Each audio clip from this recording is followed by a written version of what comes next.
हमें एक चीज और पढ़ना है बच्चों, टाइप ऑफ वेक्टर्स। तो टाइप ऑफ वेक्टर्स में सबसे पहले आपको पढ़ना है क्या, जीरो वेक्टर्स की। जीरो वेक्टर क्या होता है ये जान लीजिए। तो जीरो वेक्टर क्या होता है, ए वेक्टर वोज इनिशियल पॉइंट, जिसका initial point and terminal point क्या करता है, कॉन्साइड करता है। कॉन्साइड मतलब एक ही जगह होते हैं। इज कॉल्ड उसको हम क्या बोलते हैं, इज कॉल्ड जीरो वेक्टर। वो होता है जीरो वेक्टर्स। तो अगर कोई वेक्टर्स जैसे ए वेक्टर्स यहाँ से स्टार्ट हुआ और यहीं पे एंड कर गया इसी पॉइंट पे, तो इनिशियल पॉइंट भी यही था और टर्मिनल मतलब एंड पॉइंट भी यही है, तो उसको क्या बोलेंगे, zero vector. It is denoted by zero vectors. तो इसको आपको जीरो लिखना है और ऐसे वेक्टर्स का साइन दे देना है, ठीक है। It is denoted by zero vectors. अब क्या होगा बच्चों, जैसे ए पॉइंट से चालू करेगा और ये ए पे ही एंड करेगा, तो इसको आप ए वेक्टर्स भी लिख सकते हैं। बी से चालू होगा बी पे ही एंड करेगा तो बी वेक्टर। सी से चालू होगा सी पे एंड करेगा तो सी वेक्टर। इस तरीके से भी आप इसे लिख सकते हैं, ठीक है, राइट। इसमें सेकंड नंबर जो आता है बच्चों वो है आपका यूनिट वेक्टर। अब ये यूनिट वेक्टर क्या होता है मैं आपको बता देता हूँ। यूनिट वेक्टर क्या होता है, कोई भी vector, any vector whose magnitude, जिसका मैग्नीट्यूड इज 1, जिसका मैग्नीट्यूड 1 हो जाए, यूनिट वेक्टर, उसको हम बोलेंगे यूनिट वेक्टर। जैसे देखिए मान लीजिए ये एक वेक्टर है, ये एक वेक्टर है बच्चों, और ये यहाँ से ये एक वेक्टर है, ये ए वेक्टर है। इस ए वेक्टर का अगर मैं मैग्नीट्यूड निकालूं, मैग्नीट्यूड मतलब इस तरीके से लिखते हैं इसको वर्टिकल लाइन ड्रॉ करके, और अगर ये 1 आ जाए तो इसको बोलते हैं यूनिट वेक्टर, ठीक है, राइट। तो कोई भी वेक्टर जिसका मैग्नीट्यूड 1 आ जाए उसको हम यूनिट वेक्टर बोलेंगे। थर्ड नंबर में आता है को initial vectors.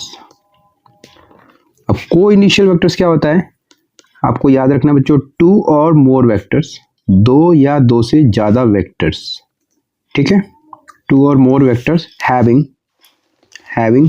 Same initial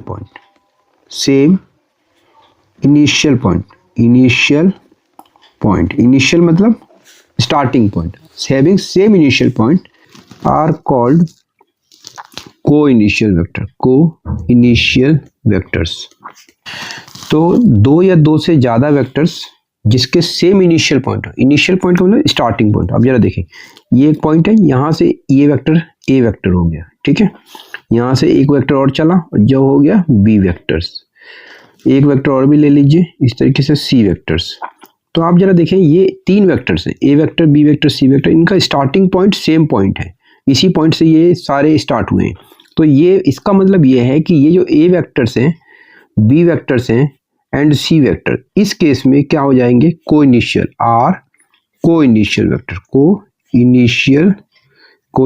vectors हो जाएंगे, ठीक है। तो ये हमने इस एग्जांपल से समझ लिया। 4 पे आता है कोलिनियर वेक्टर्स, और ये वेक्टर्स वेरी इंपॉर्टेंट है, इसका कॉन्सेप्ट जानना बहुत जरूरी है बच्चों। तो ये क्या कहता है कि 2 और मोर वेक्टर्स, 2 या 2 से ज्यादा वेक्टर्स, 2 और मोर वेक्टर्स आपको याद रखना है बच्चों, 2 और मोर वेक्टर्स आर सेड, उसको कहा जाता है, क्या कहा जाता है, to be collinear vectors, collinear vectors if they are, अगर दे आर पैरेलल, अगर वो क्या है, पैरेलल हैं, if they are parallel to the same line, अभी मैं समझा दूंगा इसको अच्छे से। If they are parallel to the same line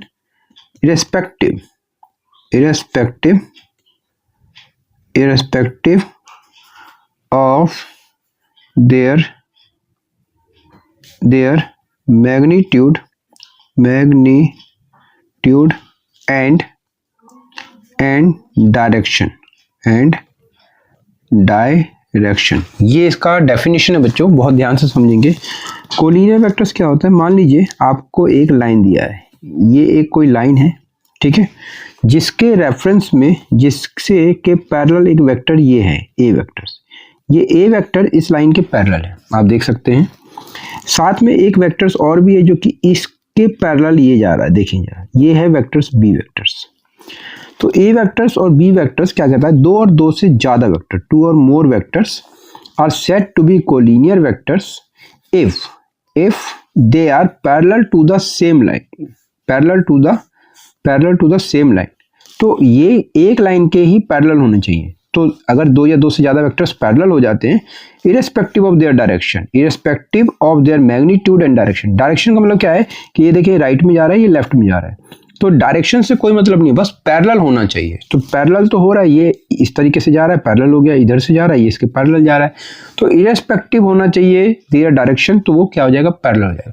साथ में मैग्नीट्यूड भी छोटा बड़ा कम ज्यादा हो सकता है, जैसे ये मैग्नीट्यूड इतना है, मान लीजिए इसी डायरेक्शन में एक वेक्टर जा रहा है या इस तरीके से जा रहा है उल्टे डायरेक्शन में, और ये वेक्टर जरा देखें, तो ये वेक्टर है आपका सी वेक्टर्स। तो सी वेक्टर्स जरा देखें क्या हो रहा है, सी वेक्टर्स इसके पैरेलल तो है, लेकिन इसका मैग्नीट्यूड इसके मैग्नीट्यूड से कम है, ठीक है। तो भी इस केस में ए जो होगा, सी होगा, वो भी कोलिनियर वेक्टर्स होगा, ठीक है।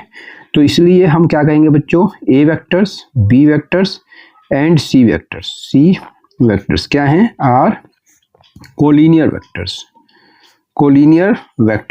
तो कोलिनियर वेक्टर्स क्या क्या कैसे पता करेंगे, वेक्टर्स क्या होना चाहिए, पैरेलल होना चाहिए गिवन लाइन के, ठीक है, कोई भी एक लाइन के पैरेलल होना चाहिए। उनका मैग्नीट्यूड कम ज्यादा हो सकता है, उनकी डायरेक्शन भी अलग हो सकती है, बस वो पैरेलल होने चाहिए। तो उस केस में वो क्या हो जाते हैं, कोलिनियर वेक्टर्स हो जाते हैं।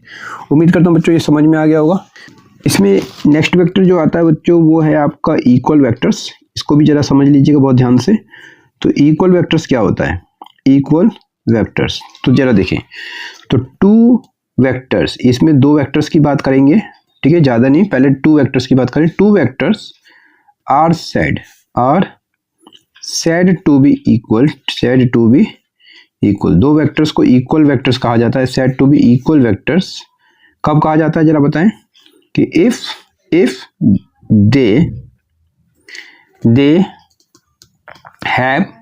If they have same direction, अगर उनकी if they have same magnitude, पहले मैग्नीट्यूड की बात कर लेते हैं, सेम मैग्नीट्यूड एंड डायरेक्शन, तो सेम मैग्नीट्यूड एंड डायरेक्शन, अगर उन वेक्टर्स के मैग्नीट्यूड और डायरेक्शन सेम हो जाए तो उसे बोलेंगे इक्वल वेक्टर्स। जरा देखें, जैसे ए वेक्टर्स आपका ए वेक्टर्स है, ये आपका ए वेक्टर्स है, और इसी तरीके से एक वेक्टर्स और भी है जस्ट इसके नीचे हैं, और ये आपका बी वेक्टर्स है, ठीक है।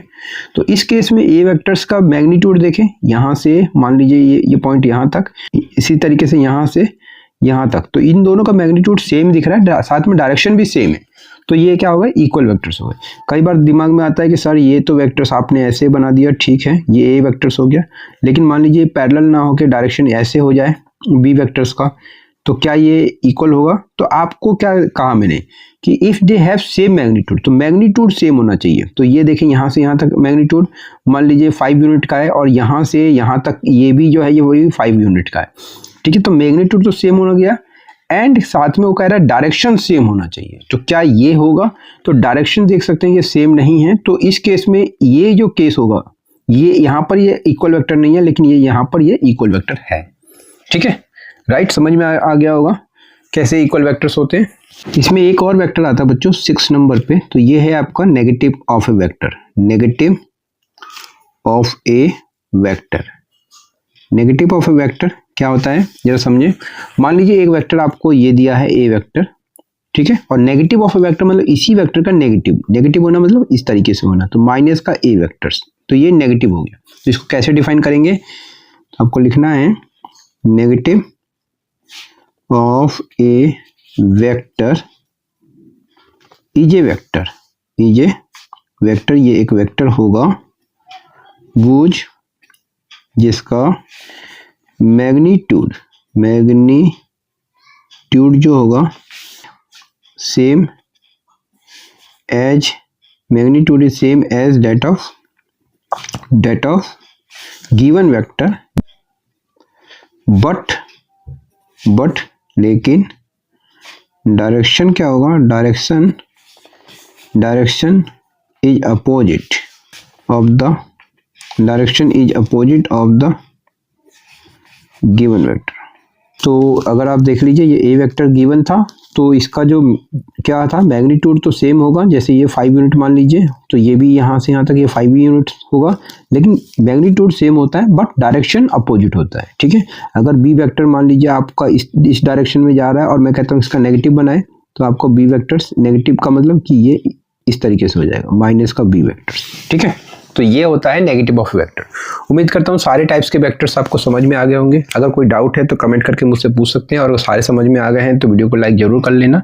ठीक है, नेक्स्ट वीडियो में हम लोग इसके क्वेश्चन को स्टार्ट करेंगे सॉल्व करना, तो प्लीज़ क्वेश्चन वाले वीडियो को आप जरूर देखें। ठीक है, तो मिलते हैं नेक्स्ट वीडियो में। अपने वीडियो को वॉच किए इसके लिए आप सभी को बहुत बहुत धन्यवाद।